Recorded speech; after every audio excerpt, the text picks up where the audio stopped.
Solve हो गया होगा। पेन चेंज करिए यार, पेन नहीं चाहिए।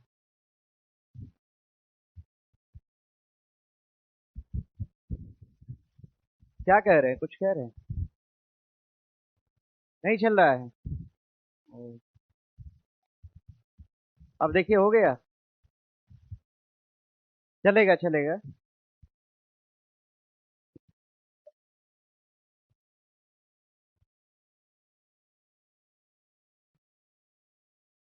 ऊपर भी बैठा हुआ है सब, ऊपर में।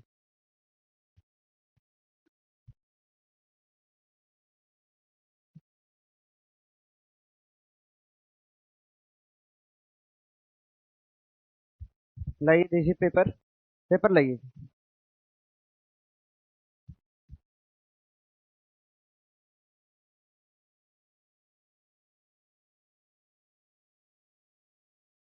पीपीटी मंगाइए, ठीक है ना।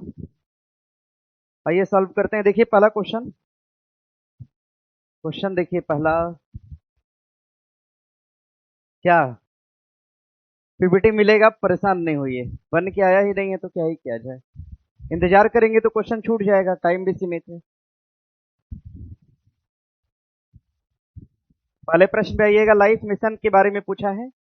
लाइफ मिशन मुख्य रूप से बढ़ावा देता है आर्थिक विकास के लिए बड़े पैमाने पर औद्योगिक विकास को, या जलवायु परिवर्तन से निपटने के लिए एक तकनीकी समाधान है, या स्थिरता को बढ़ावा देने के लिए व्यवहार आधारित जीवन शैली में बदलाव, या फिर पर्यावरण संरक्षण के लिए सरकार के नेतृत्व वाली आवश्यक कार्यवाही। इसका ठीक उत्तर क्या होना चाहिए?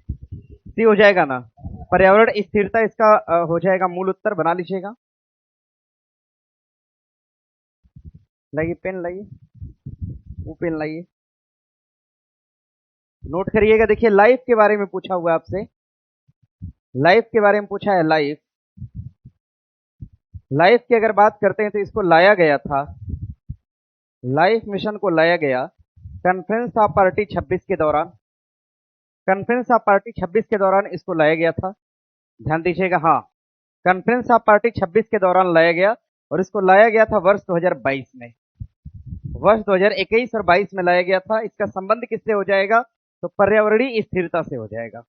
इसका संबंध लिखिएगा, पर्यावरणीय, पर्यावरणीय स्थिरता, पर्यावरणीय स्थिरता से इसका संबंध हो जाएगा। पर्यावरणीय स्थिरता से संबंधित है, ये बना लीजिएगा। बनाइए, हम दो तीन बातों को और बताते हैं इसमें। क्या दिक्कत है? अरे ठीक करिए ना यार, काहे परेशानी हो रहा है इतना।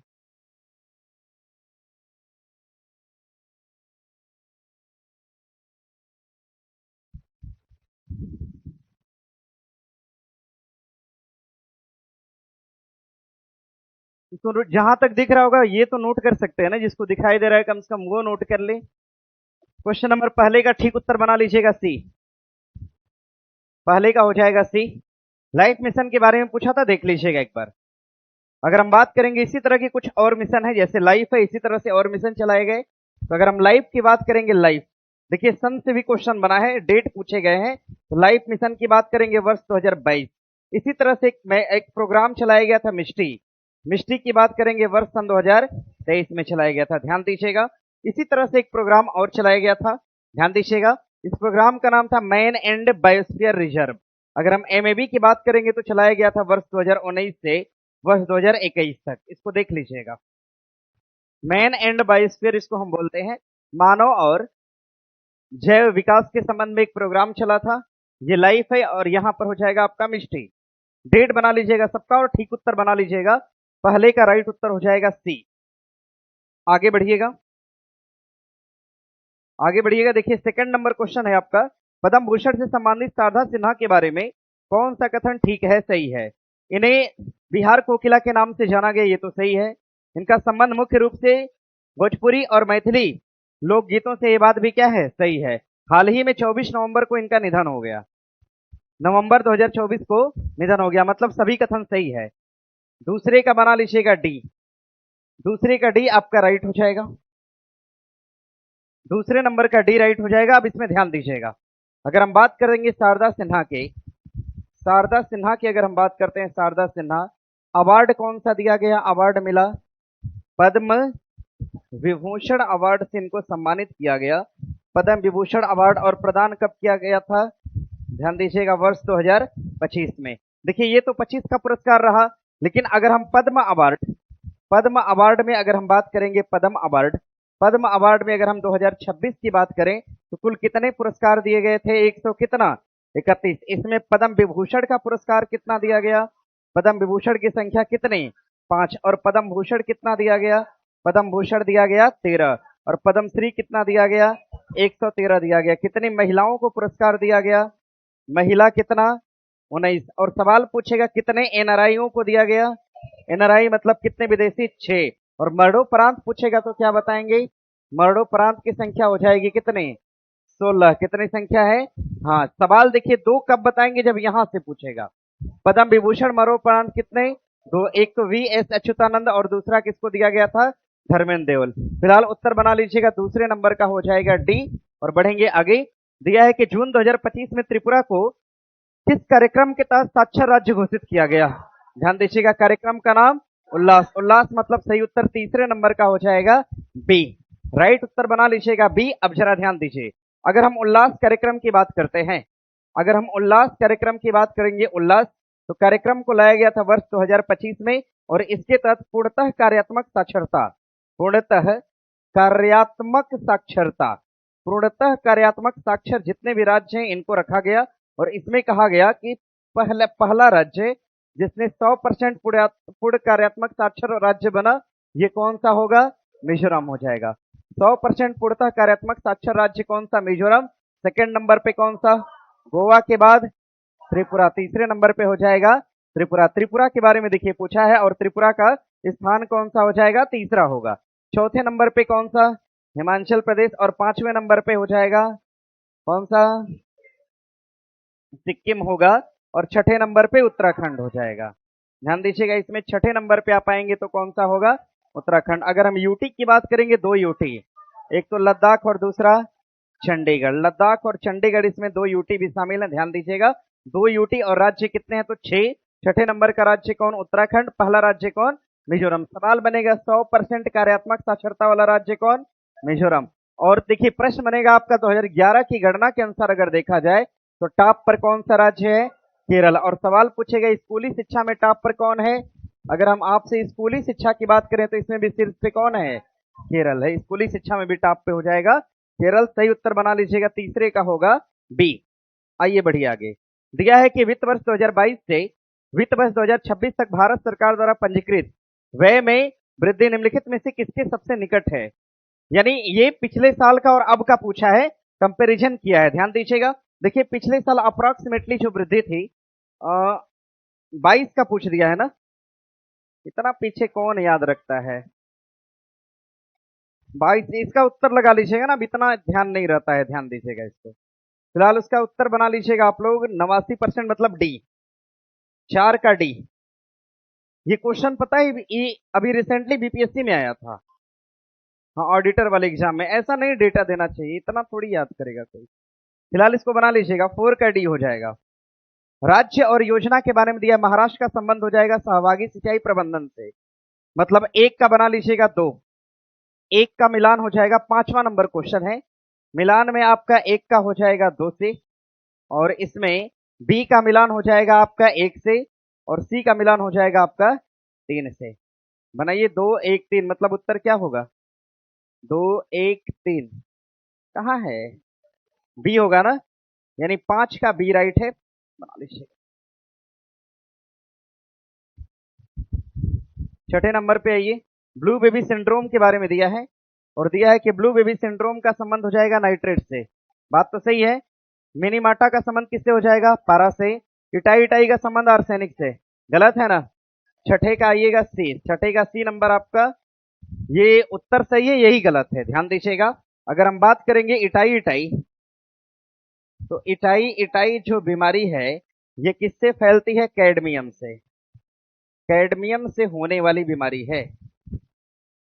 कैडमियम से होने वाली बीमारी है। और हम अगर आर्सेनिक की बात करेंगे, आर्सेनिक, तो ध्यान दीजिएगा, अगर हम आर्सेनिक की बात करते हैं, आर्सेनिक, आर्सेनिक एक प्रकार का प्रदूषण है। हवा में होता है कि पानी में होता है?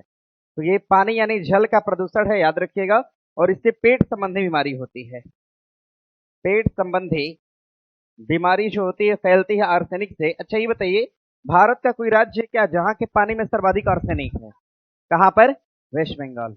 सवाल बनेगा कि सर्वाधिक आर्सेनिक कहां पाया जाता है? पश्चिम बंगाल यानी वेस्ट बंगाल के अंदर पाया जाता है। बना लीजिए। पेपर किसका था? मिला? लीजिए, ये नया पेपर है। उत्तर लगा लीजिए तुरंत।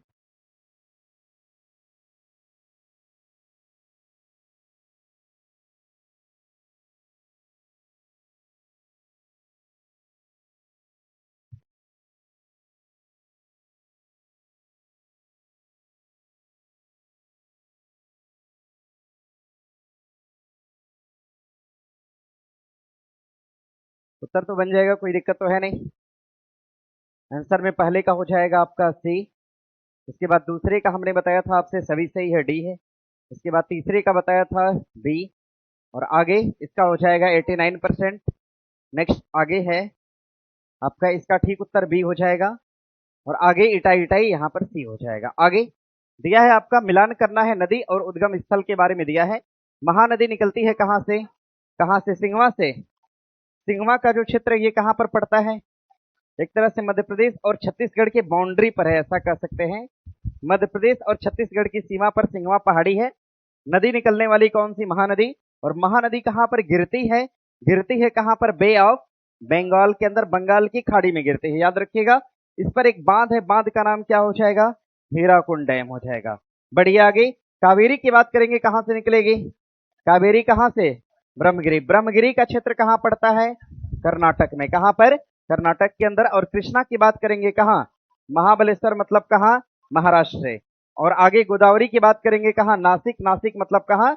महाराष्ट्र से। बना लीजिएगा। कावेरी, कृष्णा, गोदावरी ये सभी गिरती कहां पे है? तो बंगाल की खाड़ी में गिरेंगी। बंगाल की खाड़ी में गिरने वाली नदियां हैं। और सभी नदियां ऐश्वर्य बनाएंगी कि डेल्टा, तो डेल्टा का निर्माण करते हैं, ये बात ध्यान दीजिएगा। आगे प्रश्न है, इसका ठीक उत्तर बना लीजिएगा 4। 4 के बाद 1, 2 और 3, सही उत्तर डी है। आगे बढ़िएगा। दिया है कि 2025 के पेरिस बैठक में घोषित अगले वैश्विक एआई प्रभाव शिखर सम्मेलन की मेजबानी कौन सा देश करेगा? देखिए 25 में यह कहा गया, पेरिस के अंदर कहा गया कि अगले सत्र की मेजबानी, मतलब कहा गया 2026 की मेजबानी कौन करेगा? तो मेजबानी सौंपी गई किसको? भारत। एआई बैठक की बात हो रही है 26 में तो भारत, लेकिन 2027 में कहां? तो ध्यान दीजिएगा कहां? जेनेवा के अंदर। 2027 वाली बैठक कहां पर? जेनेवा के अंदर होनी है, इसको देख लीजिएगा। 25 वाली बैठक पेरिस के अंदर, 26 वाली भारत के अंदर, 27 वाली कहां होगी? जेनेवा के अंदर होगी। इसको देख लीजिएगा, ध्यान दीजिएगा। अगर हम एआई समिट की बात करते हैं, देखिए जो एआई समिट हुई है इसका आयोजन कौन कर रहा है? इसका आयोजन इलेक्ट्रॉनिक और सूचना प्रौद्योगिकी मंत्रालय, इलेक्ट्रॉनिक और सूचना प्रौद्योगिकी मंत्रालय के द्वारा इसका हो रहा है आयोजन। और इसका आयोजन हो रहा है भारत में। भारत में कहां पर हो रहा है? तो नई दिल्ली में हो रहा है। इस बात को ध्यान में रखिएगा, यहां से प्रश्न बना है। आगे दिया है कि 2023-24 के लिए स्थिर कीमतों पर बिहार के जीवीए जीएसवीए में प्राथमिक, द्वितीयक और तृतीयक क्षेत्र का योगदान कितना है? इस पर लगाइए जरा इंपॉर्टेंट, ये क्वेश्चन श्योर आएगा, मतलब एग्जाम कोई भी हो। दिया है आपका, पहले क्या पूछा है? प्राथमिक ना, प्राथमिक का वैसे भी सबसे कम होता है, तो कितना हो जाएगा? 19.9, 21.5, 58.6। और ये कब का पूछा है? 2023 और 24 का पूछा। अभी बदलाव हो गया है भैया। अभी अगर वर्तमान वर्ष की बात करेंगे तो ध्यान दीजिएगा, वर्तमान में बिहार के जीएसवीए में सेक्टर का योगदान कितना है? योगदान कितना है वर्तमान का? मतलब हम बात करते हैं 2026 और 2027, ना एक साल पीछे का होता है ना, 2025 और 2026 की बात करेंगे। बनाइए इसको। तो बिहार के सेक्टर्स का योगदान 2025 और 26 में लिखिएगा। कृषि पहला,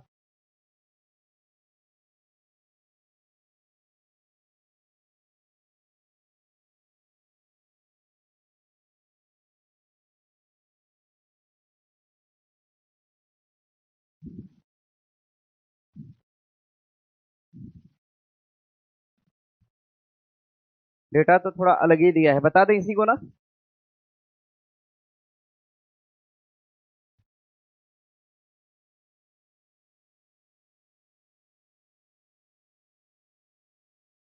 योगदान इसमें देखिए कृषि वाले क्षेत्र में पहले तो 19.9 था, लेकिन अब इसमें दे रहा है 17 से 18% का। कृषि के क्षेत्र में 17 से कितना 18% के योगदान की बात कर रहा है। और उद्योग में कितना योगदान, तो उद्योग में योगदान दिया है आपका यही है 21 पॉइंट के आसपास। और अगर हम बात करते हैं सर्विस सेक्टर में, सेवा में, तो सेवा में योगदान की बात किया है 55% से ऊपर। एग्जैक्ट डेटा नहीं है ये, ध्यान दीजिएगा, थोड़ा सा अप डाउन हो सकता है। ओह, ये क्या आ गया भाई, बनाइए।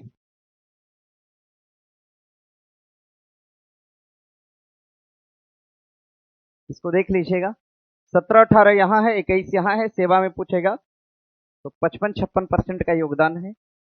आगे बढ़िएगा। बिहार के निम्नलिखित में से किस उत्पाद को भौगोलिक संकेत यानी जीआई टैग प्रदान किया गया? मिथिला मखाना को तो मिला है मिथिला के क्षेत्र में, और मखाना का जो सबसे संवेदनशील क्षेत्र है इसको हम बोलते हैं दरभंगा, है ना भैया। मखाना के लिए बोर्ड भी बनेगा क्या, कहां पर बनेगा? पुनडिया में। मखाना बोर्ड कहां पर? पुनडिया के अंदर बनेगा। और आगे फुलकारी कढ़ाई, इसको तो नहीं दिया गया है, इसको नहीं दिया गया है। आगे शाही लीची की बात करेंगे, मुजफ्फरपुर प्रदान किया गया है ना, हाँ प्रदान किया गया। और करतरनी चावल को भी दिया गया है, हाँ चावल को दिया गया है। यानी देखा जाए तो 1, 3 और 4, 1, 3 और 4 आपका राइट उत्तर हो जाएगा, 2 और 3 सही होगा। पहला तो कट जाएगा आपका। बनाइए। जिला कितना है बिहार में? जिला कितना? 38 है। 38वां जिला कौन सा है? 38वां जिला हो जाएगा अरवल। किससे अलग हुआ था? जहानाबाद से। ध्यान दीजिएगा, अरवल हुआ था किससे? जहानाबाद से अलग हुआ। क्या बिहार में इससे पहले कितने जिले थे? 37। ना ना, ये बताइए झारखंड से अलग होने के उपरांत कितना जिला था? 37। कितना था? झारखंड से अलग हुआ तो भी 37। बढ़ के कितना हुआ? जब झारखंड अलग हुआ तो झारखंड में कितना जिला था? झारखंड में कितना जिला? 18 से बढ़ के कितना हुआ? 25 की 24? 24 ना, 24 हुआ। आगे प्रश्न है कि मारमू गांव, नहवा सेवा और मझगांव, ये सब देखने में क्या लग रहा है? बंदरगाह है ना, बना लीजिए। प्राकृतिक बंदरगाह है सर, प्राकृतिक बंदरगाह। रामसर की बात करेंगे, भारत में रामसर कितना है? भारत में रामसर कितना? 100। 100वें नंबर का रामसर कौन सा? सुरहाताल। लिखिएगा 100वें नंबर का रामसर कौन सा? सुरहाताल। और ये कहां पे है? बलिया उत्तर प्रदेश के अंदर। बलिया उत्तर प्रदेश। इसका पूरा नाम क्या हो जाएगा? जयप्रकाश नारायण झील या जलाशय। बना लीजिएगा। पवन ऊर्जा में भारत का टॉप राज्य कौन सा है? भारत का टॉप स्टेट पूछेगा पवन ऊर्जा में कौन? गुजरात हो जाएगा। सौर ऊर्जा में कौन सा है? सौर ऊर्जा में भारत का टॉप राज्य कौन? बॉक्साइट में पूछेगा कौन सा? उड़ीसा। उड़ीसा बना लीजिएगा। ठीक उत्तर आपका हो जाएगा बी।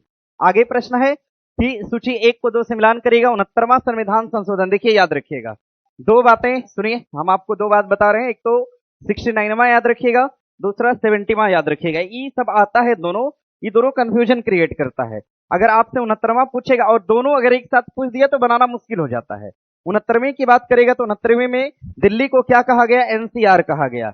दिल्ली को एनसीआर का दर्जा दिया गया। 70वें में कहा गया कि दिल्ली और पुदुचेरी, दिल्ली और पुदुचेरी की जो विधानसभा है, विधानसभा ये कहां भाग लेगी? तो राष्ट्रपति के चुनाव में भाग लेगी, ऐसा कहा गया है।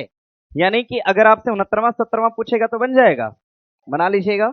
अब ध्यान दीजिएगा, अगर हम पहले की बात करेंगे तो पहले का हो जाएगा 5 5 5, पहले का हो जाएगा 5। यानी दिल्ली को राष्ट्रीय राजधानी क्षेत्र के स्टेटस की घोषणा करी गई। यानी एक का एक दिया है, ये भी नहीं होगा। यहां से ये हो सकता है या फिर उत्तर ये हो सकता है, दोनों में से कोई भी हो सकता है, लेकिन हमें आगे बढ़ना होगा। 75वां संविधान संशोधन में दिया है आपका, तो इसमें इंटर स्तरीय स्टेट के बारे में बात किया है, राज्य स्तरीय रेंट वगैरह के बारे में बात किया है, ट्रिब्यूनल के बारे में बात किया है। मतलब ए का 5 हो जाएगा, बी का 1 हो जाएगा। आगे बढ़ेंगे सी पर। सी की बात करेंगे। सी में कहा गया 10वें वित्त आयोग की सिफारिश को स्वीकार किया गया। मतलब सही उत्तर क्या हो जाएगा आपका?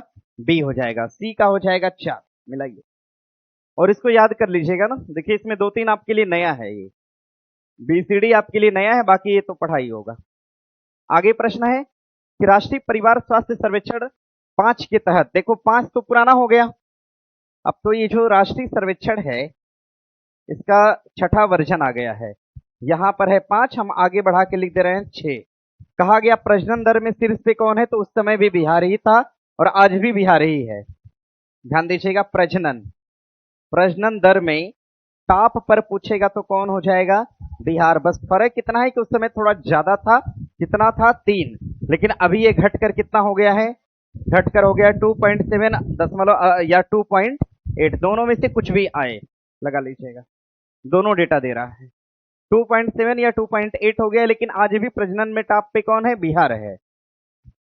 बना लीजिएगा भारत का टीएफआर, भारत का टोटल फिडेलिटी रेट पूछेगा, पहले कितना था, पहले का बताइए, पहले का 2 पॉइंट कितना, अब घट के कितना 1 पॉइंट कितना, पहले का टीएफआर 2.1, अभी कितना 1.9 हो गया। बिहार का पहले कितना था, अभी घटकर कितना, बिहार का टीएफआर भारत के टीएफआर से ज्यादा है, हाँ या ना, है ना। ध्यान दीजिएगा, आगे दिया है, भारत ने अपनी एकीकृत वायु रक्षा हथियार प्रणाली अगस्त 2025 में परीक्षण करा है। ये बात देखिए सही है, एकीकृत वायु रक्षा प्रणाली, इसका निर्माण करने वाला है डीआरडीओ। इसका निर्माण करने वाला कौन, डीआरडीओ। और आपको पता होना चाहिए, जिसका भी निर्माण डीआरडीओ करेगा उसका परीक्षण कहां से होगा, चांदीपुर, मतलब कहां से, उड़ीसा से। लेकिन इसमें क्या दिया है, केरल दिया है, मतलब ये स्टेटमेंट क्या है, गलत है। सही उत्तर केवल एक होगा, एक सही है परंतु आर गलत है, बना लीजिए। इसका ठीक उत्तर हो जाएगा बी। आगे प्रश्न है, भारत के सकल घरेलू उत्पाद यानी जीडीपी में पूंजी निर्माण का हिस्सा लगभग कितना होने का अनुमान है। ध्यान दीजिएगा, इसको लिख लीजिएगा, भारत के जीडीपी में जो पूंजी निर्माण का हिस्सा है, पूंजी निर्माण, कितना पैसा हम बना पाते हैं, मतलब अपनी वस्तुओं से, इसी को हम कहते हैं पूंजी निर्माण।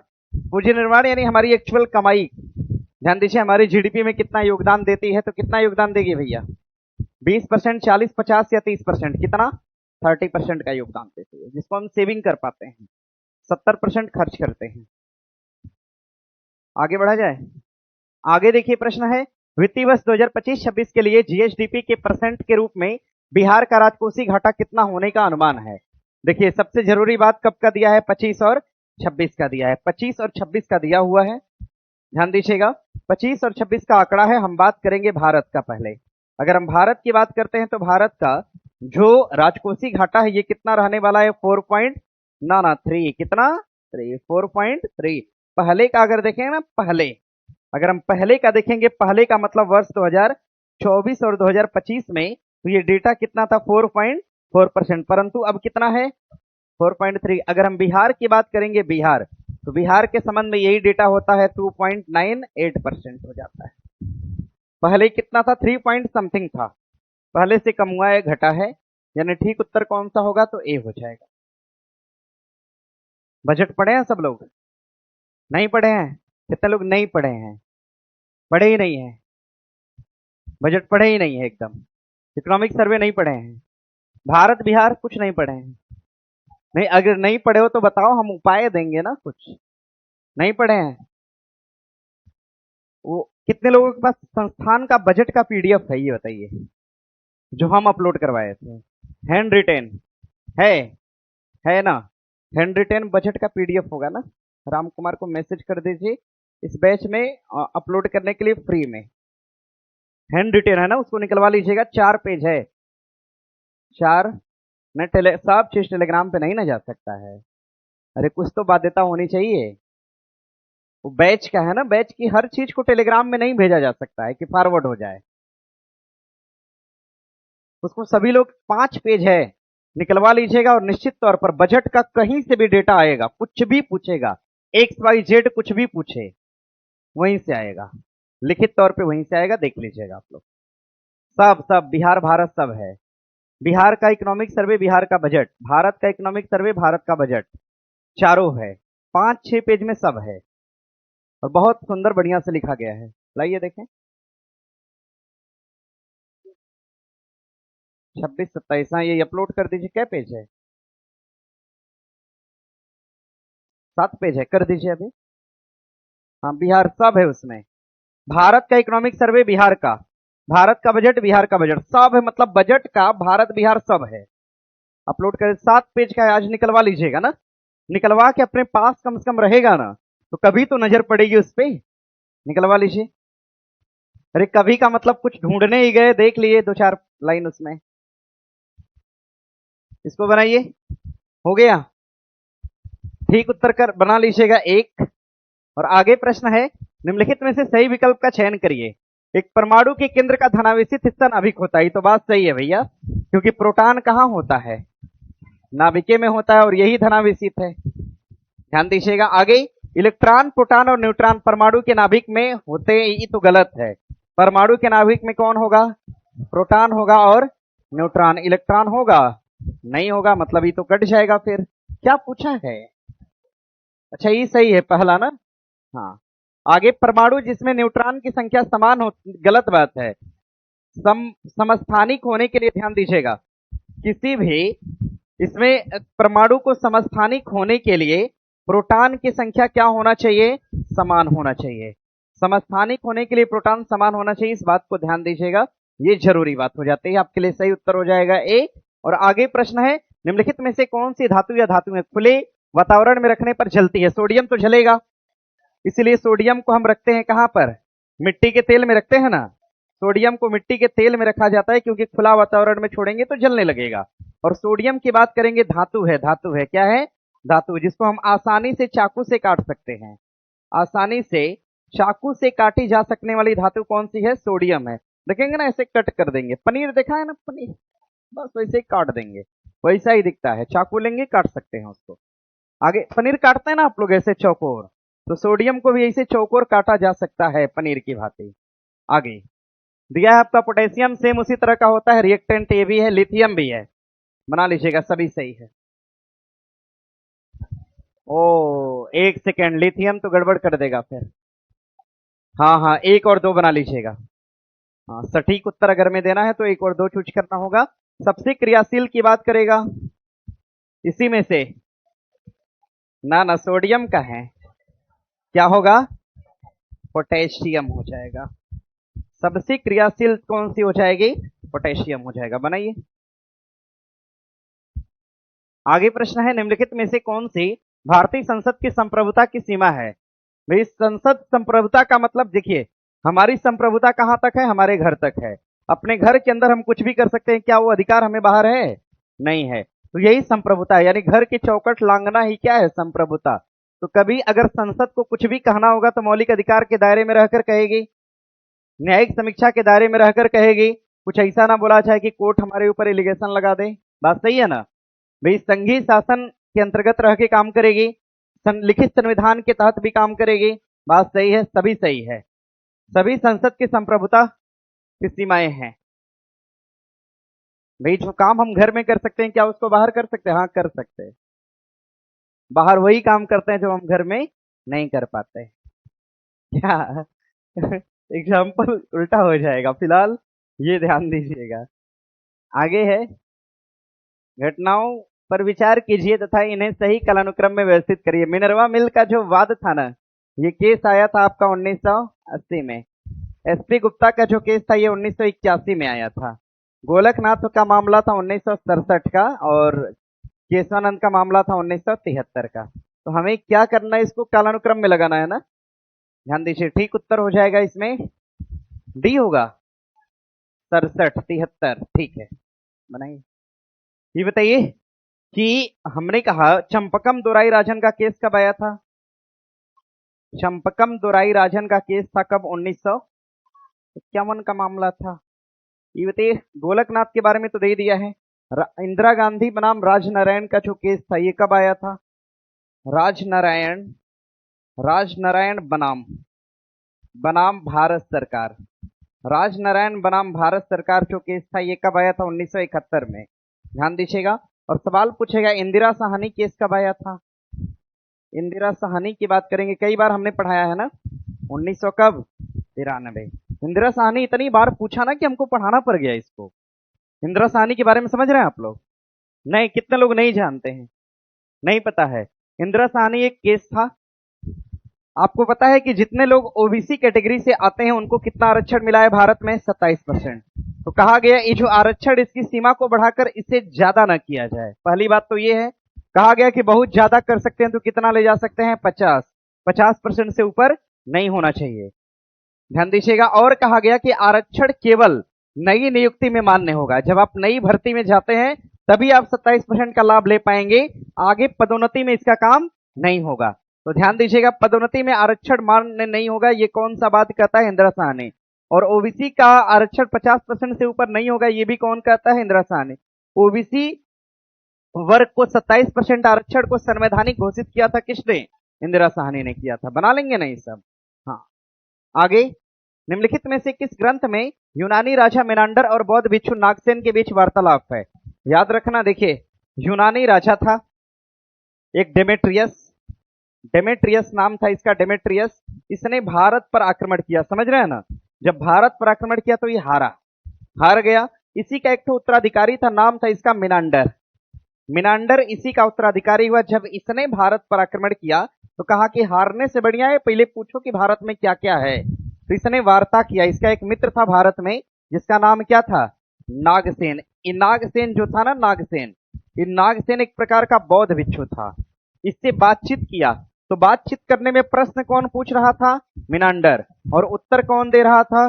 नागसेन। तो कभी सवाल बनता है कि प्रश्न किसका था? मिनांडर। जवाब कौन दे रहा था? नागसेन। इन दोनों की चर्चा कहां करी गई है? मिलिंद पन्हो। कहां पर? मिलिंद पन्हो। और मिलिंद पन्हो की रचना भी किसके द्वारा करी गई है?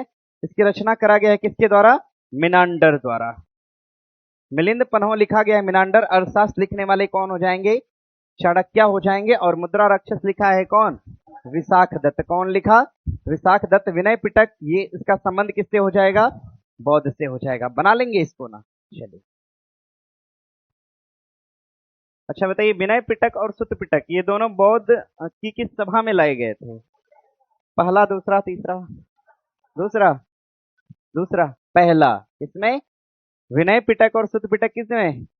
अभिधम्म पिटक। तीसरा किसमें? तीसरा। अच्छा, स्थाविर और महासंघिक और इस हीनयान और महायान, सब क्लियर है ना?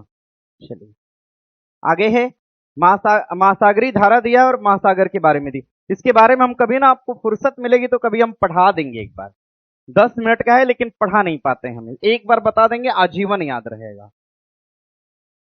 लेकिन आज रहने दीजिए, हम पढ़ाएंगे इसको। फिलहाल उत्तर लगाइएगा। हम्बोल्ट धारा, गल्फ स्ट्रीम, अगुल्हास और वेंगुएला। हम्बोल्ट की धारा को हम पेरू की धारा भी कहते हैं ना भैया। पेरू की धारा प्रशांत महासागर। कहाँ की है? प्रशांत। देखिए प्रशांत कहाँ है? एक ही है ऑप्शन में, केवल लगा दिया हमने। ए का हो जाएगा 3। ए का 3 का मतलब हमारा ठीक उत्तर क्या है? बी है। लगाइए। तो इसको हम पढ़ाएंगे, परेशान नहीं होइएगा, हम इसको बताएंगे कभी ना कभी। आगे, मूल कर्तव्य के बारे में कौन सा कथन सत्य नहीं है? नहीं पूछा है। मौलिक कर्तव्य की संख्या 10 है। 10 नहीं, कितना है? 11 है। आइए आगे बढ़ते हैं। मौलिक कर्तव्य का उल्लेख भारत के संविधान के भाग 4 के 4 में है नहीं ना? अच्छा, संख्या 10 तक तो जायज है, लेकिन 4 में कहना क्या है? गलत हो जाएगा। मूल कर्तव्य 42वें संशोधन द्वारा समाविष्ट हुए थे। राष्ट्र को सशक्त करने की आचार संहिता है। बात क्या है? सही है। अच्छा, इसको पहले जोड़ा तो गया था 10 ही, तो 10 वाला आंकड़ा तो हम गलत नहीं लगा सकते। हाँ, गलत कब लगाते? जब ये तीनों क्या होता? सही होता। अब 10 से बढ़ाकर कितना कर दिया? 11। संशोधन कौन सा? 86वां। और कब करा गया था? 2002 में करा गया था। बना लीजिएगा। आगे प्रश्न है कि निम्नलिखित युग्मों में से कौन सा युग्म सही सुमेलित नहीं है? Vitamin E calciferol. गलत है ना? कैल्सीफेरॉल के लिए कौन सा विटामिन है? डी है। विटामिन ई के लिए क्या होगा? टोकोफेरॉल। क्या हो जाएगा? टोकोफेरॉल। बाकी सब सही है। कैल्सीफेरॉल, रेटिनॉल, यहाँ पर स्कारबिक। अच्छा, विटामिन कई प्रकार के होते हैं? विटामिन कितने प्रकार के? 2। एक तो घुलेगा जल में, दूसरा घुलेगा कहाँ? जल में और वसा। जल में घुलने वाले बी और वसा में घुलेगा ए, डी, ई और ए का नाम रेटिनॉल, बी का नाम थायमिन, सी का स्कॉर्बिक, डी का कैल्सीफेरॉल, टोकोफेरॉल, फिनोक्विनोन। ध्यान दीजिएगा। और कॉम्प्लेक्स विटामिन कौन सा? बी। बी के कितने प्रकार? B1 को हम बोलते हैं थायमिन। क्या बोलेंगे? B2 को बोलेंगे राइबो। B3 क्या है? B4 क्या है? B5। B4 नहीं है। B5, B6, B7, B8 नहीं है। B9, B12 साइनो कोबाल्ट नहीं। क्या परेशानी हो रही है बताइए। देखिए इसमें है क्या, विटामिन बी के कितने प्रकार हैं? 8, जिसमें कि B1 को कहते हैं थाइमिन, B2 को बोलते हैं राइबोफ्लेविन, B3 क्या है? नियासिन, B4 है, B5 क्या है? पेंटाथोनिक एसिड, B6 क्या है? पायरोडॉक्सिन, B7 क्या है? बायोटिन, B8 है, B9 फोलिक एसिड, B10 है, 11 है, 12 है, B12 साइनो कोबाल्ट। आगे प्रश्न दिया है, भारत में उच्च न्यायालय के संबंध में कौन सा कथन ठीक नहीं है? 224 में उपबंध है कि प्रत्येक राज्य का हाईकोर्ट होगा। भैया हाईकोर्ट होगा ऐसी चर्चा कहां पे है? आर्टिकल 200, लेकिन दिया कितना है? ये गलत है। हाईकोर्ट की बात करेंगे 25 है। 25वां हाईकोर्ट कौन सा? अमरावती है। 25वां हाईकोर्ट अमरावती। राजस्थान उच्च न्यायालय का प्रबंध पीठ कहां पे है? जोधपुर। प्रधान पीठ कहां है? जोधपुर। और इसका खंड पीठ कहां है? तो जयपुर में। इसका खंड पीठ कहां पर? जयपुर के अंदर है। और दिया है उड़ीसा उच्च न्यायालय के कुल न्यायाधीशों की संख्या। अभी तो उड़ीसा की बात है, सही होगा। अब उड़ीसा का थोड़ी याद करके, बिहार वाले बिहार का याद रखेंगे, उत्तर प्रदेश वाले यूपी का बना लीजिएगा। आगे बढ़ा जाए। आगे है, भारत में कैबिनेट मिशन का आगमन कब हुआ था? कैबिनेट मिशन आया था 24 मार्च वर्ष 1946 को। और अंतरिम सरकार की बात करेंगे, देखिए 2 सितंबर 1946। और इसका एक डेट अक्टूबर भी हो सकता है, जब मुस्लिम लीग जुड़ी थी। पुनर्गठन, पुनर्गठन ही दिया है। और अक्टूबर 1946। प्रत्यक्ष कार्यवाही दिवस कब? 16 तारीख को, 16 अगस्त 1946 को। आगे वायसराय के रूप में लिलिथको का आगमन हुआ था कब? 1943 में हुआ था। देखिए एक बार क्या होना चाहिए, पहले तो हो जाएगा डी। डी का मतलब उत्तर या तो ए हो सकता है, सी हो सकता है, या डी हो सकता है। ई तो होगा नहीं। आगे इसके बाद क्या होगा भैया? मार्च होगा ना। डी के बाद ए, डी के बाद ए, मतलब उत्तर क्या है? सी होगा। ओह अच्छा, इधर भी है ना। हाँ, तीसरे नंबर पे क्या है आपका? सी। हाँ, उत्तर हो जाएगा डी। बनाइए, आगे बढ़े। आगे प्रश्न है, निम्नलिखित युग्मों में से कौन सा युग्म या अधिनियम सुमेलित नहीं है? वायु निवारक वायु प्रदूषण और निवारक अधिनियम आया था 1981 में। जल प्रदूषण वाला आया था 1971 में। राष्ट्रीय जल नीति कुछ ठीक ठाक नहीं लग रहा है मुझे। राष्ट्रीय जल नीति पहली बार लाई गई थी, पहली बार लिखना होगा इसको। पहली बार लाई गई थी 1987 में। पहली बार, हाँ, संशोधन किया गया था, हालांकि संशोधन कर दिया गया। एक संशोधन किया गया था 2002 में, और एक दूसरा संशोधन किया गया था 2012 में। लेकिन हम कहीं नहीं देख पा रहे हैं कि 2001 लिखा है। तो मेरा उत्तर गलत कौन सा? सी हो जाएगा। बनाइए।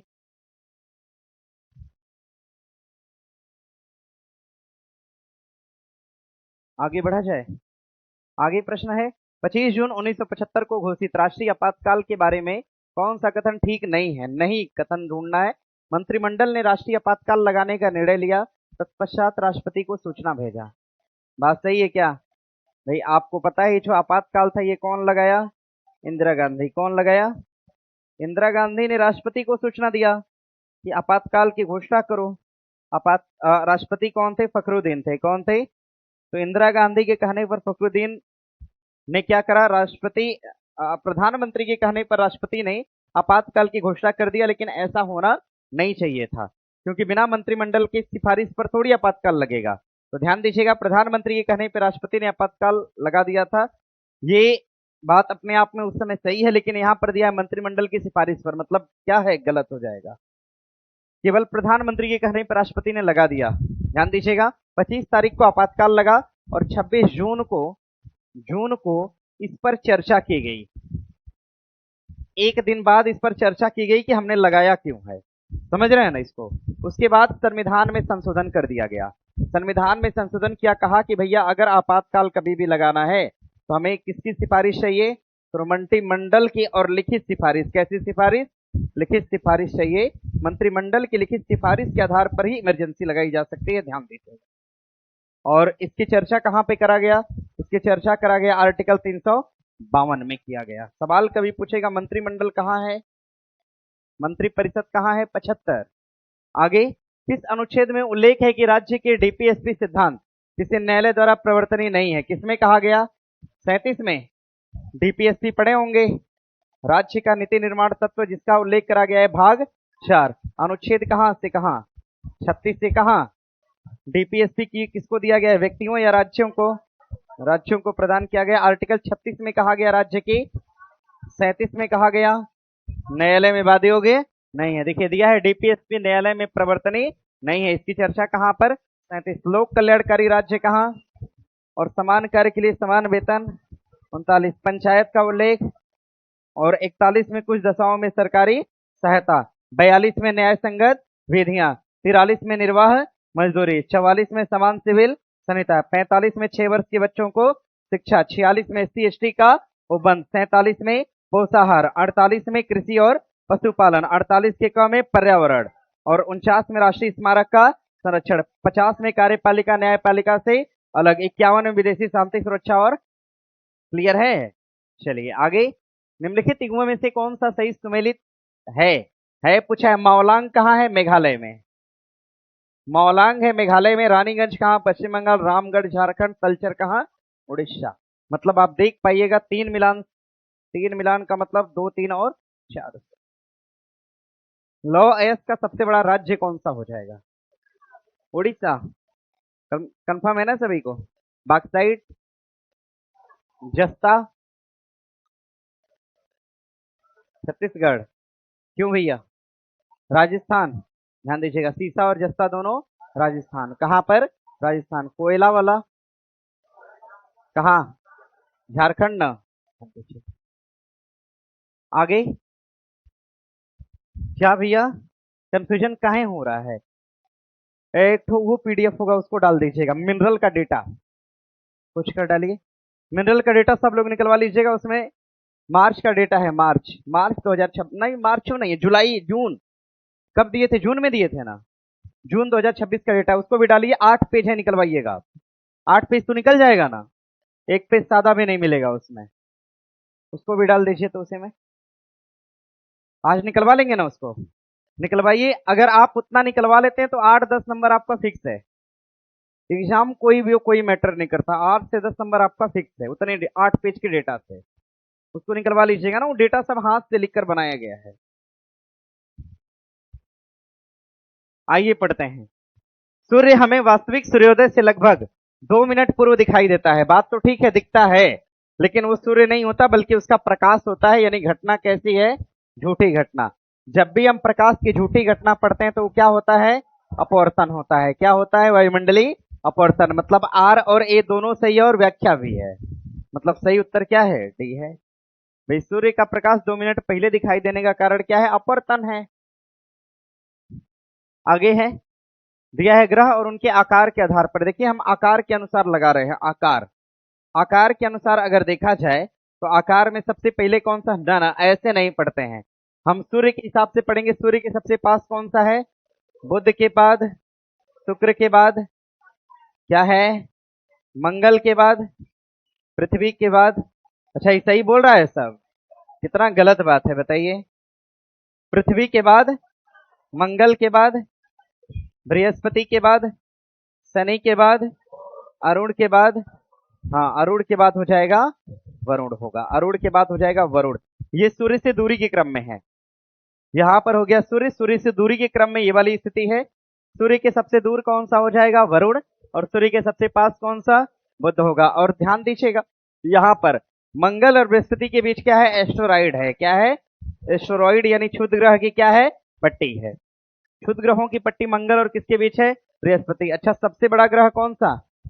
बृहस्पति के बाद, उसके बाद, उसके बाद इधर कौन? पृथ्वी के बाद क्या है? मंगल या शुक्र है? पृथ्वी के बाद, उसके बाद मंगल। आइए पढ़ते हैं। देखिए बृहस्पति हमें करना क्या है? आकार के अनुसार घटता है। यानी सबसे बड़े से हमें कहां जाना है? छोटे में। सबसे बड़ा कौन सा? यानी हमें सबसे आगे क्या रखना है? 3। तो क्या ये दोनों उत्तर होगा? नहीं होगा। हमें सबसे आगे रखना है 3। बृहस्पति के बाद क्या है? शनि, अरुण, वरुण। कहीं कुछ दिखा? नहीं। उसके बाद क्या है? पृथ्वी। मतलब 3 के बाद 2, उसके बाद 4, उसके बाद 1 होगा। बना लेंगे? बनाइए।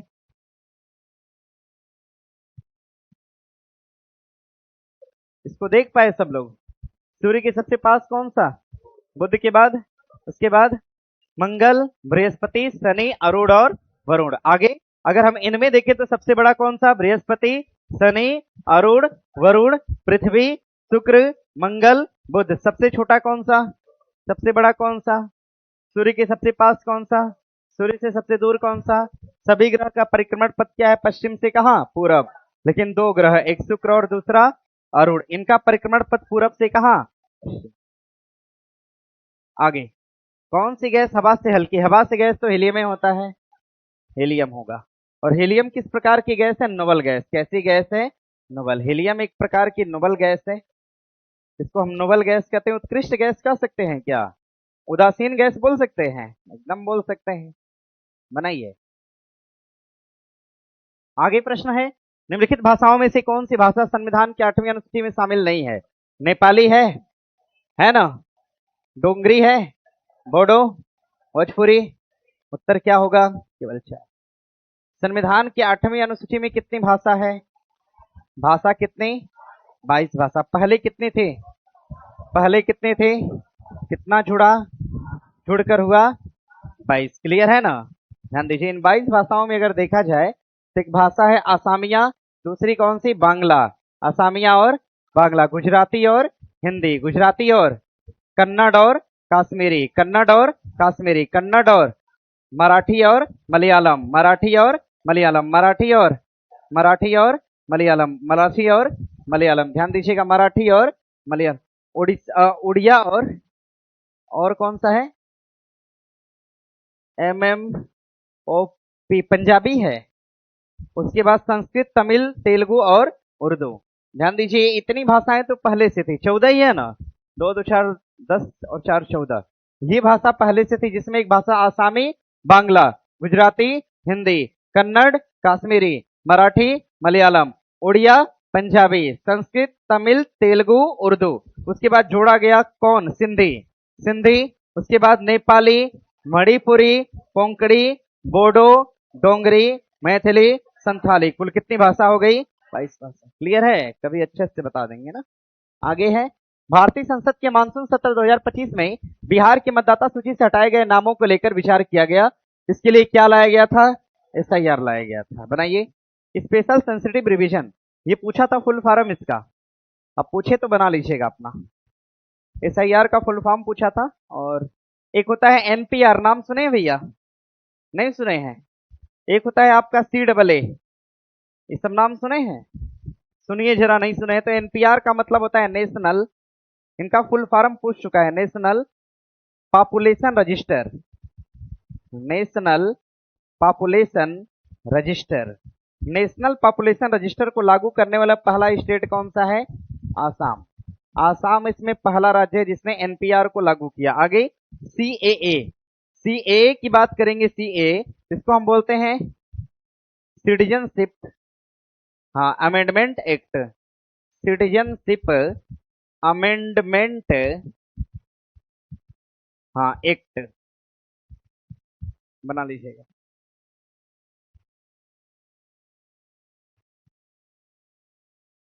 नागरिकता संशोधन अधिनियम, राष्ट्रीय जनसंख्या रजिस्टर, ये आपका स्पेशल इंटेंसिव रिवीजन।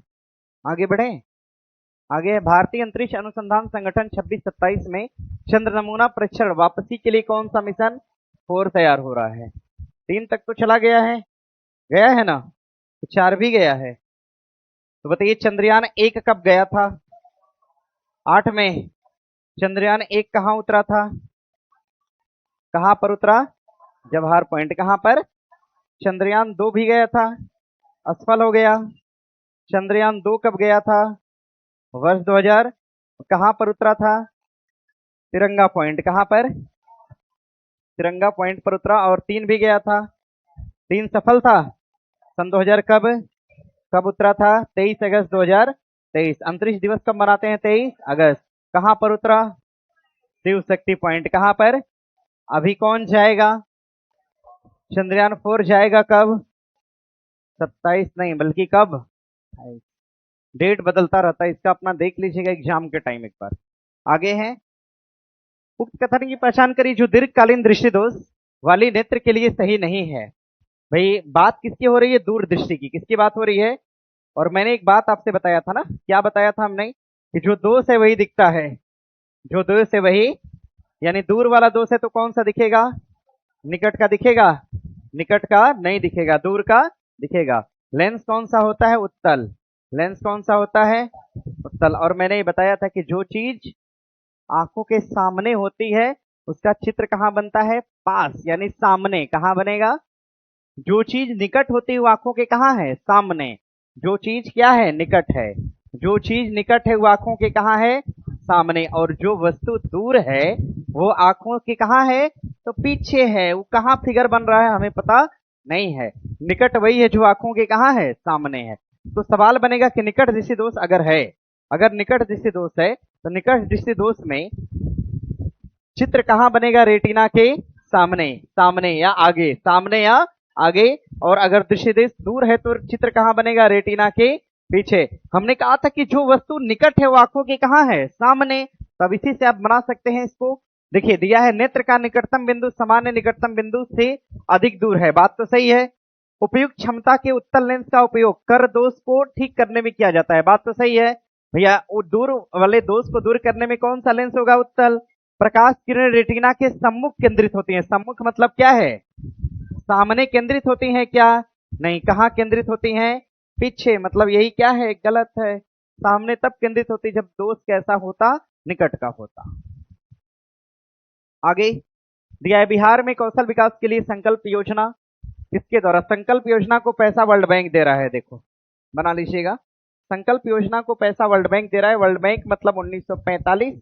और कहाँ का बैंक है? अमेरिका, मतलब डीसी। और इसका हेड कौन हो जाएगा? वर्तमान। वर्तमान इसके भारतीय मूल के अध्यक्ष कौन है? अजय बंगा, याद रखिएगा। आगे दिया है जल जीवन मिशन के बारे में। आपको मैंने बताया था मिशन आया था 2019 में, परंतु अब इसका लक्ष्य देखिए, लक्ष्य पहला रखा गया था 2023, 2024 और 2025, परंतु फिर इसको बढ़ाकर कर दिया 2028, दिसंबर 2028। इसको बढ़ाकर कर दिया दिसंबर 2028। उत्तर बन गया है ना सभी का? आइए बनाते हैं। यह मिशन 2019 में दिया है आपका 2 652 करोड़ रुपए के प्रारंभिक केंद्रीय व्यय के साथ शुरू किया गया था। 100% कवरेज प्राप्त करने का मिशन का लक्ष्य 2000। ये तो गलत हो जाएगा। फिर पूछा क्या है अपने से? गलत ही, यही गलत है। तब बाकी पढ़ लें। केंद्रीय बजट 25-26 में 67,000 करोड़ रुपए का आवंटन हुआ। और जल जीवन मिशन 81% से अधिक ग्रामीण परिवारों के पास अब नल से पानी है। लेकिन बिहार ने कहा कि भैया, बिहार ने कहा कि हम इतना कर लिए हैं, इतना इतना। हाँ 99.98 का है, थोड़ा 100 कर देना चाहिए था। जब लिखना ही है तो लिखा सकता है। देखिए बिहार में हल्ला नहीं करिए। बिहार का आंकड़ा है कि हमने नल से हर घर जल पहुंचा दिया है 99.98। अभी गांव में चले जाएंगे तो पता ही नहीं चलेगा। हो गया है? नहीं ना हुआ है? नहीं ना हुआ है?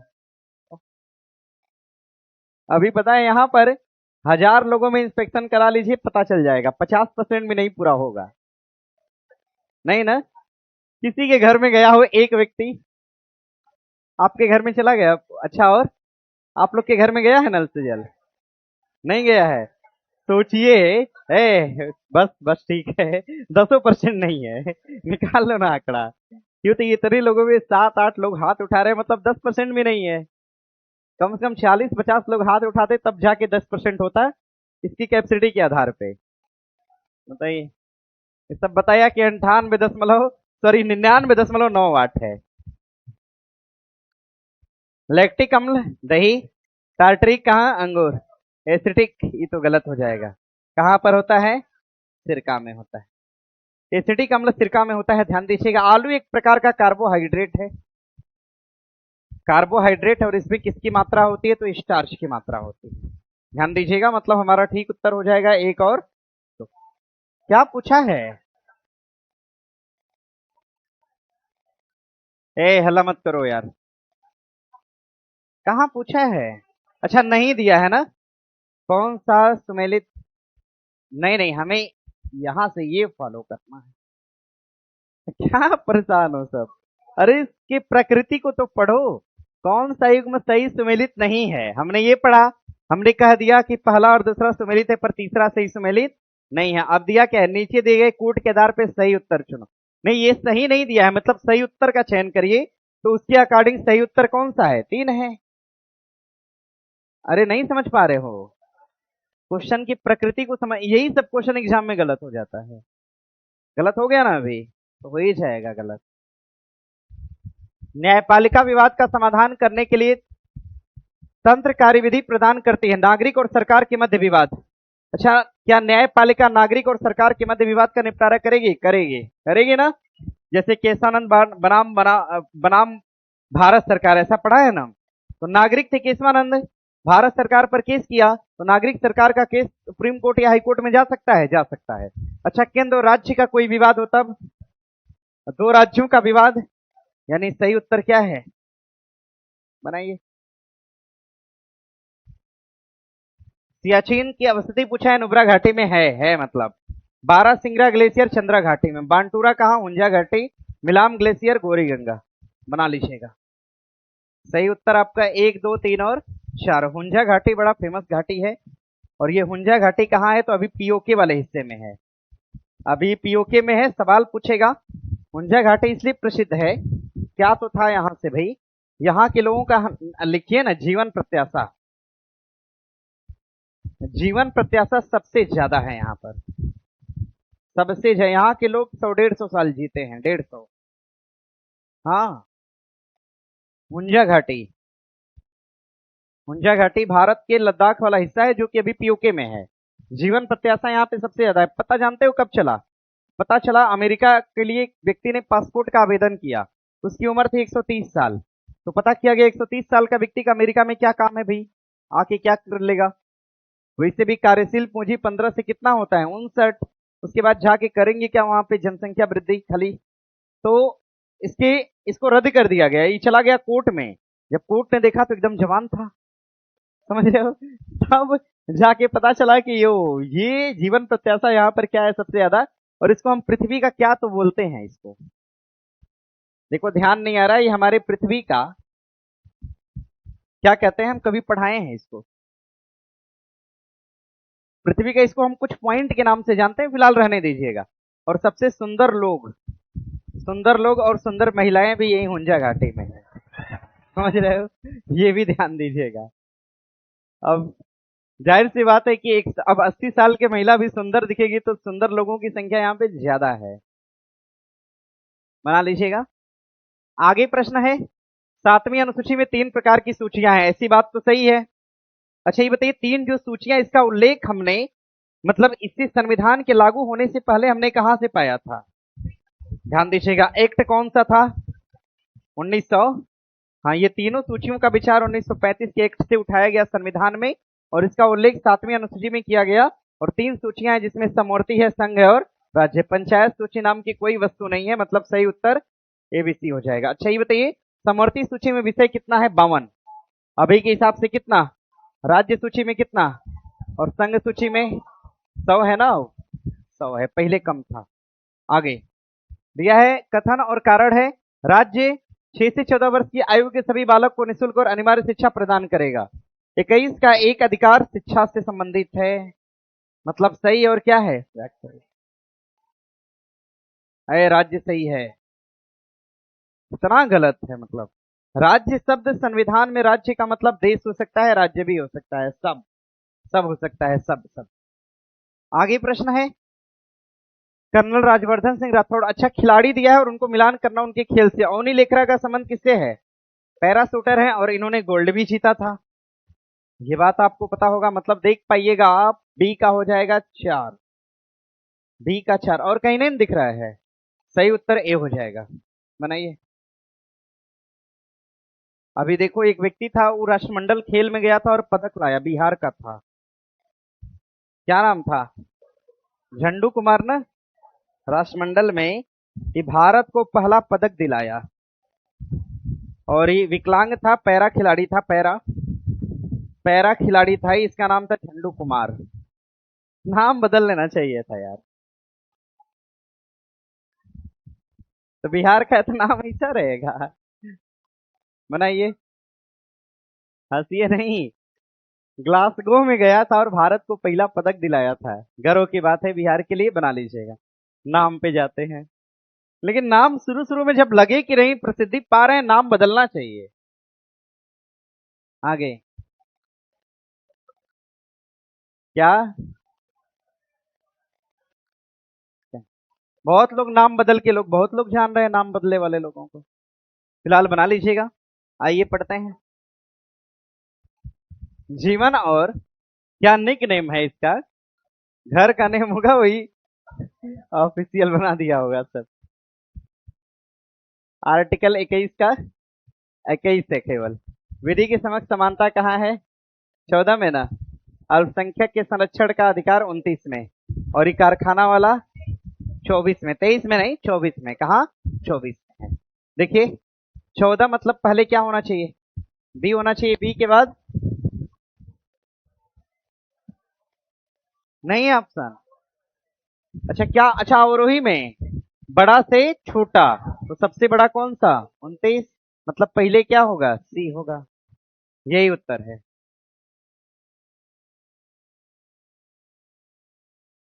हो जाएगा। आगे प्रश्न है प्रधानमंत्री स्वनिधि। देखिए स्वनिधि योजना लाया गया था वर्ष 2020 में, और स्ट्रीट वेंडर के लिए था। स्ट्रीट वेंडर के लिए योजना था। कहा गया जितने भी स्ट्रीट वेंडर हैं उनके लिए स्वनिधि योजना है।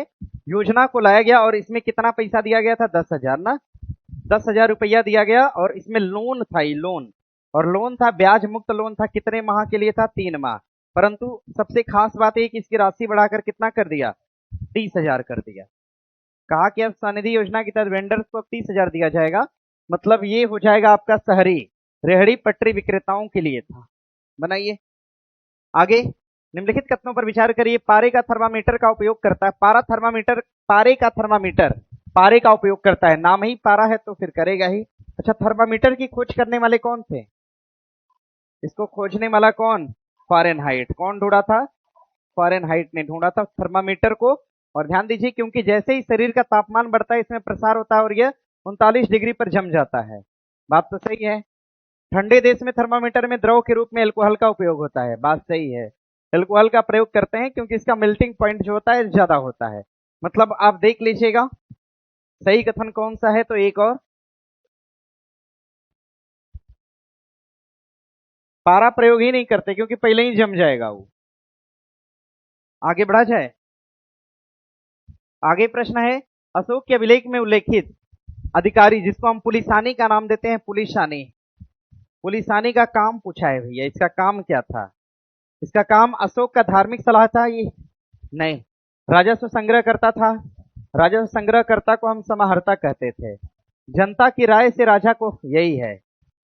लोग क्या सोच रहे हैं राजा को जाके बता दिया। एक तरह से चुगलीकार लिख सकते हैं क्या? हाँ हाँ। प्रजा मेरे बारे में क्या सोच रही पता करके बताओ। इसको हम चुगलीकार भी कह सकते हैं। आगे हड़प्पाई लिपि को पढ़ा नहीं जा सका है। बात तो सही है भैया। अधिकांश अभिलेख संक्षिप्त हैं। बात सही है। इतना छोटा लिख दिया कि समझे में नहीं आया किसी को। और कई बार वेस्त्रोफेदन लिपि में लिखे गए। हाँ कुछ तो वेस्त्रोफेदन लिपि का भी इसमें प्रयोग किया गया है, लेकिन वेस्त्रोफेदन लिपि के वजह से इसको नहीं पढ़ा गया, ये तथ्य सही नहीं है। ध्यान दीजिएगा। मतलब अगर देखा जाए तो पहला दूसरा दोनों क्या है? सही है। लेकिन नहीं पढ़ा जा सकने का कारण संक्षिप्तता और वेस्त्रोफेदन लिपि नहीं है। मतलब अगर देखा जाए तो कथन और कारण सही है परंतु व्याख्या नहीं है। भैया ये बताइए, अरे यार सुनो, हम कह रहे हैं कि इस पेपर को हम नहीं पढ़ पाए क्योंकि छोटा लिखा था। कारण है ये भाई, छोटा लिखा था। तुम लगाओ लगाओ क्या बोलते हैं उसको, लेंस लगा के पढ़िए आप। भाई कारण आप ये थोड़ी दे सकते हैं कि छोटा लिखा है तो हम नहीं पढ़ पाए। मतलब क्या हो जाएगा? अरे सिंधु सभ्यता की लिपि को इतिहासकारों से पूछा गया काहे नहीं पढ़े तुम, तो कहा कि छोटा छोटा लिखा था इसलिए नहीं पढ़ पाए। ये कोई बात हुई? अरे तकनीकी इतनी ज्यादा है कि आप छोटे को बड़ा कर सकते हैं, कर सकते हैं ना।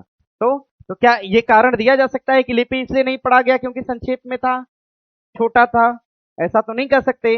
मात्र विश्रुप वेदन था, ये भी नहीं कह सकते। क्योंकि आपको पता है कि सिंधु सभ्यता की लिपि जो थी ये भाव चित्रात्मक थी। क्या थी? भाव चित्रात्मक थी। कुछ लिखा नहीं गया था, चित्र के माध्यम से केवल दिखाया गया था। कहीं कहीं दो चार शब्द लिखे गए थे। समझ रहे हैं ना? केवल चित्र के माध्यम से, जैसे नाचते हुए नर्तकी की मूर्ति दिखाया गया तो सबको पता चला कि डांसर है वहां की। समझ रहे हो ना? आगे सूची 1 को 2 से मिलान करिएगा। स्टार्टअप योजना 16 में आती है, 16 का मतलब 16 जनवरी 2016। मुद्रा योजना 15 में, 15 मतलब 8 अप्रैल 2015। गरीब कल्याण रोजगार योजना ये कब आता है? मार्च 2020 में। और दीनदयाल उपाध्याय की बात करेंगे सितंबर 2014 में। लिख लीजिएगा, क्वेश्चन ट्रेंडिंग है, मतलब सही उत्तर कौन सा? ए हो जाएगा। आगे बढ़ा जाए। आगे प्रश्न है, निम्नलिखित में से कौन सी मोटे अनाज की फसल है? मक्का, ज्वार, चावल, गेहूं। कौन सा? मक्का है ना, ज्वार है, बाकी ये तो खाद्यान्न फसल है। खाद्यान्न फसल चावल और क्या है? गेहूं। मतलब ए और उत्तर क्या है? बी है। बना लीजिएगा। अच्छा अभी क्या किए हैं? आगे आज से तो नहीं लेकिन कल से हमने क्या किया है ना, समझिएगा। पॉलिटी का जितना भी क्वेश्चन है, और आपको पता है दरोगा में हम कराए थे और इसका 100% रिस्पॉन्स मिला था। मतलब पॉलिटी का 100% क्वेश्चन आपका यहीं से आएगा। हम किए क्या है? कल से, आज से नहीं, कल से। तो टाइम इश्यू है, टाइम हम कल प्रयास करेंगे, पहले आएंगे। हम रोज प्रयास करते हैं, अरे हम रोज करते हैं प्रयास, नहीं हो पाता है। क्या क्या पहले सो जाए ना, ये देखो मेन समस्या। जानते हो हम, देखिए मेरी मजबूरी है कि हम 2:30 बजे सोते हैं। मेरे पास इतना काम होता है कि हम करते ही कर, जान लीजिए कभी कभी हमको रोना आ जाता है यार। अब सबको आश्चर्य लग रहा होगा। कभी कभी आपको पता है जिसे 2:30 बज जाता है, कभी 2:45, एकदम आंख से आंसू निकलने लगता है कि ये मतलब कौन सा जीवन है। समझ रहे हो ना? और आते हैं, और जिस दिन माइंड डिस्टर्ब होता है उस दिन छात्र भी गड़बड़ क्लास में कर देता है, या कोई स्टाफ गड़बड़, अब क्लास बंद हो जाती है उस कारण से। तो कभी कभी बहुत दिक्कत झेलना पड़ता है। प्रयास देखिए ना, नहीं हो पाता है। पता है आपको 9:30 बजे तो हम जाते हैं घर, घर मतलब रूम। 9 बजे तक हम पढ़ाते हैं, 9:15 तक पढ़ाते हैं ना, पढ़ाते हैं 9:15 तक। 9:15 बजे हम क्लास छोड़ के जब रूम जाते हैं तो फिर अरे कुछ खाना पीना भी तो होता है। तो 9:30 बजे मतलब घर पे, मतलब रियल अपने स्वरूप में आने में 10 बज जाता है। ठीक है ना? कपड़ा वपड़ा उतारे, नया दूसरा पहने, तो सब करने में 10 बज गया। 10 बजा, घर से फोन आ गया, 10 मिनट बात कर लिए, नहीं बात किए तो वो अलग है। ठीक है, फिर खाना वाना बनाए, 1-1.5 घंटा नॉर्मली लग जाता है अमूमन। ठीक है। हाँ वही सबको लगता है कि कहीं से आता होगा बना के, ऐसा नहीं है, रोज नहीं। हाँ हालांकि आता है, लेकिन कभी कभी ये होता है, कभी अपनी भी इच्छा तो होती है ना कि दाल चावल चोखा बनाते हैं। हाँ, तो कभी कभी जानते 1-1.5 घंटे का टाइम वहां चला गया। और हम रियली बता रहे हैं आपको, होमवर्क सीरीज का क्वेश्चन हम बनाते हैं और हमको बनाने में 3 से 4 घंटा लगता है, पढ़ाने में केवल 1.5 घंटा लगता है। देख लो, बनाने में 4 घंटा लगता है, पढ़ाने में 1.5 घंटा खाली। आते हैं 1.5 घंटा में पढ़ा के चले, लेकिन लिखने में हर क्वेश्चन को आपको पता है कि हम लिख के देते हैं, पता है ना सभी को। आप लोग की इसका क्वेश्चन 40% क्वेश्चन लिख के जाता है, 60% क्वेश्चन मतलब एग्जाम से उठाया जाता है, डायरेक्ट एग्जाम से उठा लेते हैं कि हाँ ये क्वेश्चन आया था, रख दो। 40% क्वेश्चन हम रिटेन में देते हैं। आप चाहिए तो आज का भी, हम हमेशा मेरे पास हर चीज का प्रूफ होता है, हम दिखा सकते हैं। तो समझ रहे हैं ना? तो अब इतना काम करने में ना मतलब टाइम बचता ही नहीं है। सोचिए हम 11 बजे भी अगर बैठते हैं लिखने ना, तो हमें आराम से 2:30 बज जाता है, 3 बज जाता है। क्या है? अब सुनिए, दरअसल हम बताने वाले क्या थे, पॉलिटी में ना, पॉलिटी का हम बिहार दरोगा में पढ़ाए थे। पॉलिटी में हम पूरा आईएएस का क्वेश्चन करा लिए थे, ठीक है ना? आईएएस का पॉलिटी का सारा क्वेश्चन कराए थे, कल से ये शुरू हो जाएगा फिर से अगेन। इसका जानते हो, आईएएस का पॉलिटी कराने का मतलब है कि आपका एक को क्वेश्चन पॉलिटी का नहीं छूटेगा। एक एक टू सत्ता की साझेदारी तक हम उसमें पढ़ाए थे उस समय, जबकि क्वेश्चन अभी आया है। हम पढ़ा दिए थे कब? फरवरी में। फरवरी में सुनिएगा, पॉलिटी क्वेश्चन आया था ना, 2 बार आया था, 2 बार, 2 बार आया, 2 बार पॉलिटी। अब आईएएस से हम लोग को पढ़ना है कल से, ट्यूसडे से। जितना आईएएस में पॉलिटी पूछा है सब रहेगा, और मॉडर्न हिस्ट्री ये भी हम लोग पढ़ेंगे आईएएस वाला। डायरेक्ट प्रीवियस पेपर पढ़ना है, हम पहले से देखो खुल के बोल दे रहे हैं। ये दो विषय आपको, ये दो विषय आपको हम कल से आईएएस का प्रीवियस देने वाले हैं। बाकी के बारे में हम आपको कल जानकारी देंगे कि बाकी क्वेश्चन कहां से आना है। साइंस का क्वेश्चन, साइंस का क्वेश्चन एनसीईआरटी से होता है प्रॉपर। हाँ साइंस का क्वेश्चन हम देखिए ना, साइंस का देखिए मेरा प्रयास होता है 25 के पार, 25 प्लस। तो अभी क्या करना है? 30, 30, 30 ना, 30 क्वेश्चन। ठीक है, साइंस का कल से 30 क्वेश्चन होगा। और बोलिए बस ना। क्या पॉलिटी का कल से 12 से 15 क्वेश्चन होगा। मॉडर्न हिस्ट्री का बिहार था आज। मॉडर्न हिस्ट्री का क्वेश्चन या इतिहास का क्वेश्चन संभवतः 20 से 22 होगा। बिहार स्पेशल का क्वेश्चन 15 से 17 होगा। आप कोई दिक्कत तो नहीं है ना। अब हम जितना बोल दिए कल गिन लीजिएगा आप लोग। क्या करंट भैया रोज 20-25 होता है यार, आज गिनो ना। ज्योग्राफी का क्वेश्चन 7-8 एनफ है, बना लीजिएगा। आगे है स्वदेश मित्रम लिखने वाले कौन थे? सुब्रमण्यम अय्यर थे। केसरी लिखा बाल गंगाधर तिलक ने। सुधारक गणेश अगरकर ने। और इंडियन मिरर लिखा था मनमोहन घोष और देवेंद्रनाथ टैगोर ने। फिलहाल बना लीजिएगा ना, ये सब सही है, मतलब मिलान। कल से क्वेश्चन में बदलाव होगा ना, ध्यान दीजिएगा। पेपर थोड़ा टफ होगा, मैनेज करिएगा सब लोग। आगे आज का पेपर देखकर तो ऐसा है कि 90 आना चाहिए। दिया है कुछ पदार्थ और उनका पीएच मान। बैटरी में प्रयुक्त जो अम्ल होता है उसका पीएच मान 1.2 से लेकर 2 होता है। बात तो सही है, क्योंकि H2SO4 का प्रयोग करते हैं तेजाब का, और तेजाब का पीएच मान कितना होता है? 1 से ज्यादा होता है। 1 से ज्यादा का मतलब 1.25 या 2 भी हो सकता है। अमोनिया का पीएच मान कितना होता है? 11 इसलिए क्योंकि अमोनिया किस प्रकार का विलयन है? क्षारीय विलयन है।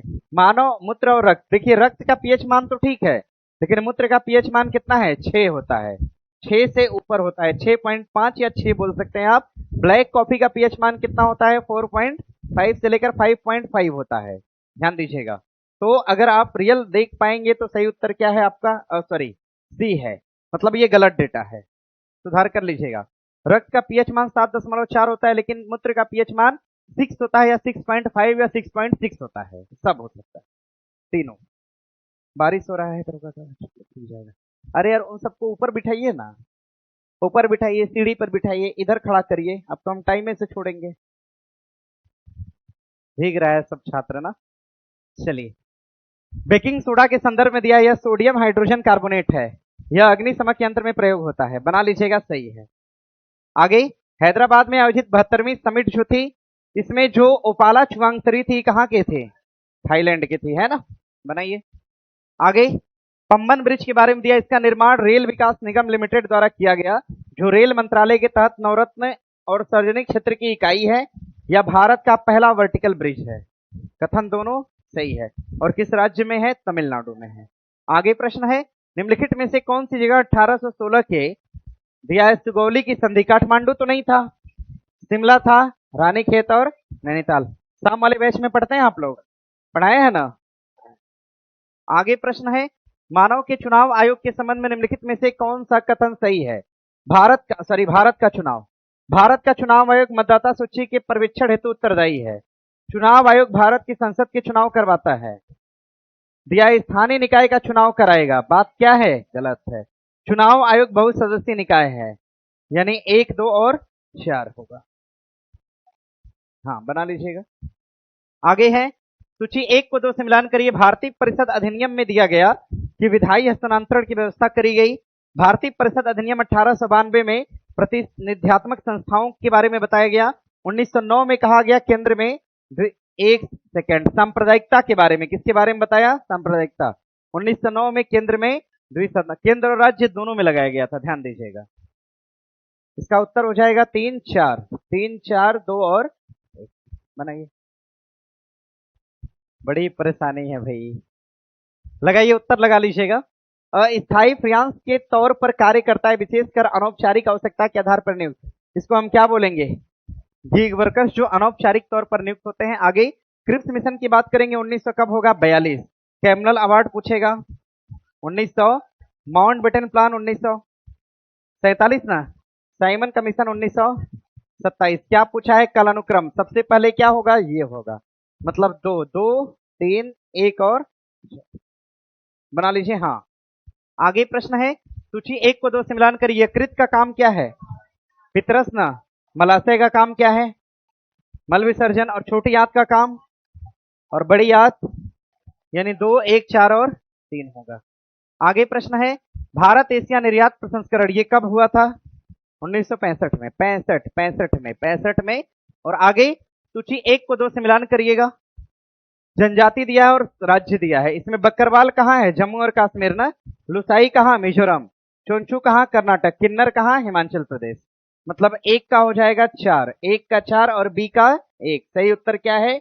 बी होगा। बनाइए भैया, बनाइए, थोड़ा क्लास छोड़ देते हैं टाइम से ना। 31 अक्टूबर की बात 13 अक्टूबर की बात करेंगे। आपदा न्यूनीकरण मनाते हैं क्या 13 तारीख को? हाँ। 11 अक्टूबर को बालिका दिवस, 16 अक्टूबर को खाद्य दिवस और 31 अक्टूबर को एकता। मतलब सही उत्तर क्या है? 1, 2, 3 और 4। आगे प्रश्न है, दिया एल्यूमिनियम, लोहा, बॉक्साइट और जस्ता, सॉरी एल्यूमिनियम, लोहा, तांबा और जस्ता किससे निकाले जाते हैं? एल्यूमिनियम कहां से निकलेगा? लोहा कहां से? तांबा कहां से? जस्ता कहां से? सब सही है, फिर बना लीजिए, उत्तर 1 हो जाएगा। आगे प्रश्न है, प्रतिचुंबकी पदार्थ ये अपने आप में क्या है? तांबा होगा ना, प्रतिचुंबकी जो चुंबक को छोड़ पाए। आगे अनुचुंबकी पदार्थ कौन सा? कैल्शियम है। और लौह चुंबकी कौन सा? निकेल है। देखिए 2, 3 और 1, 2, 3 और 1, ए सही है। आगे प्रश्न है, गलत कथन का चयन करिएगा। चार्ल्स का नियम गैस के आयतन और गैस की मात्रा, ये तो गलत है। गैस का आयतन, आयतन और किसके ऊपर डिपेंड करता है? दाब के ऊपर ना, सॉरी ताप के ऊपर। आयतन और किसके ऊपर डिपेंड करेगा? ताप के ऊपर, न कि गैस की मात्रा के ऊपर डिपेंड करता है। बना लेंगे, ये तो गलत हो जाएगा, यही गलत है। चूहे को मारने के लिए विष का निर्माण पोटेशियम साइनाइड या जिंक ऑक्साइड, ये तो सही है। चूहे मारने की दवा कौन सी है? Zinc oxide. लोहा पृथ्वी के भूगर्भ में दूसरा है, तो पहला कौन सा? एल्यूमिनियम है। नाभिकीय संयंत्र में ग्रेफाइट का उपयोग मंदक के रूप में होता है, बात क्या है? सही है। सही उत्तर कौन सा? ए होगा। आगे, सोडियम क्लोराइड का क्या दिया है? रासायनिक परिवर्तन का उदाहरण नहीं है। सोडियम क्लोराइड का क्रिस्टलीकरण करेंगे दोबारा से प्राप्त हो जाएगा। वाष्पीकरण, ऊर्ध्वपातन और बर्फ का पिघलना, ये सभी क्या है? दूध का जमना क्या है? लोहे में जंग लगना। रासायनिक परिवर्तन का उदाहरण नहीं है, 1, 2 और 3 नहीं है। बनाइए। आगे है, यदि किसी व्यक्ति को दूर की वस्तुएं स्पष्ट रूप से दिखाई देती हैं, नहीं देती हैं, तो उसे कौन सा दोष है? दूर का नहीं दिख रहा है, मतलब क्या है?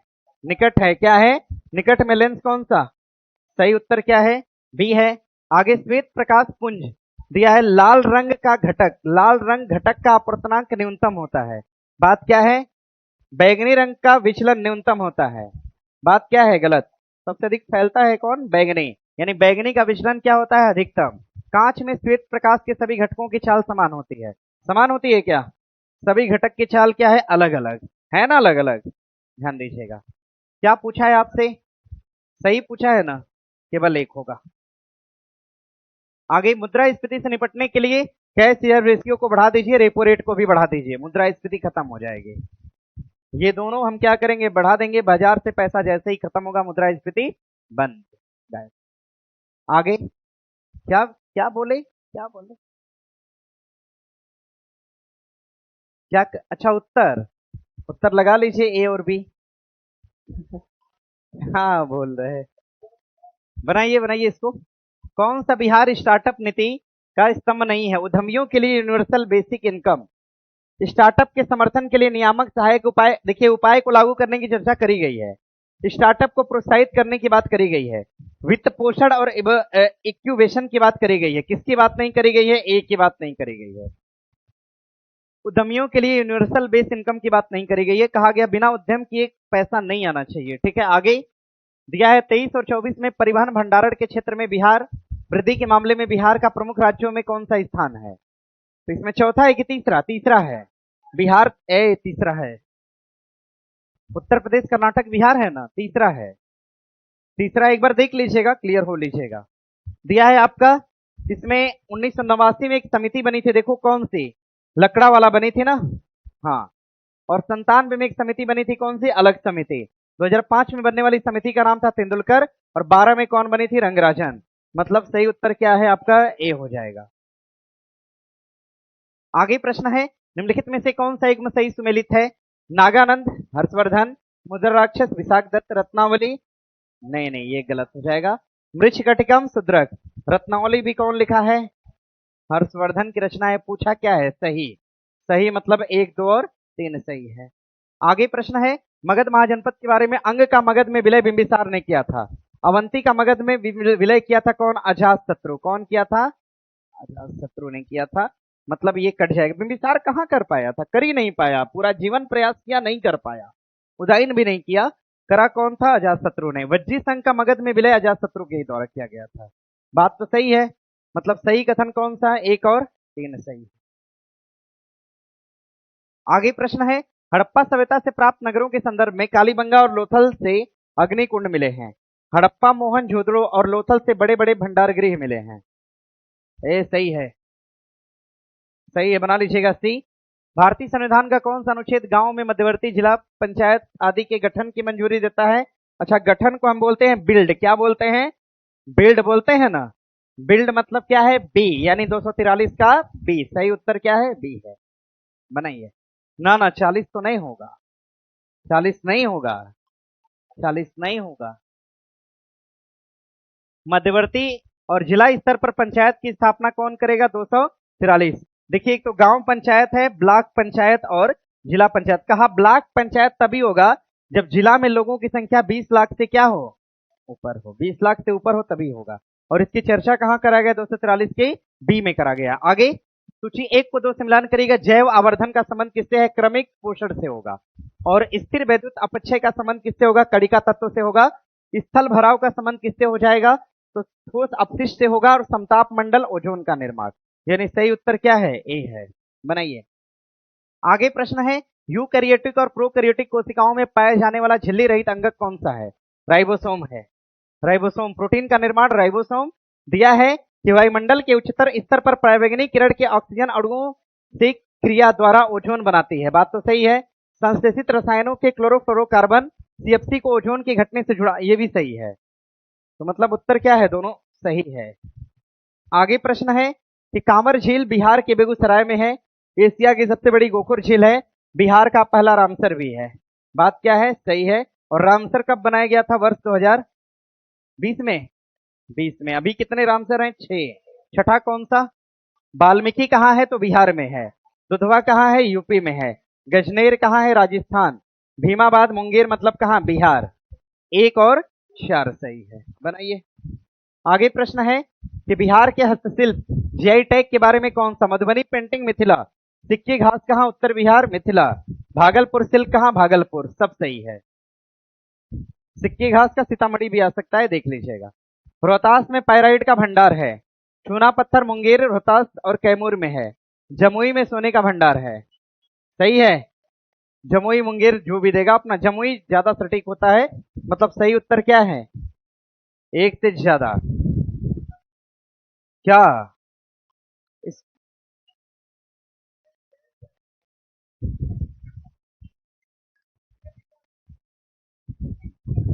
हल्ला मत करिए। ए हल्ला कितना करते हैं। सही है। स्थायी बंदोबस्त के बारे में, स्थायी बंदोबस्त भू राजस्व से संबंधित है और इसकी शुरुआत करा गया था 1700 कब? 93। मतलब ये कट जाएगा।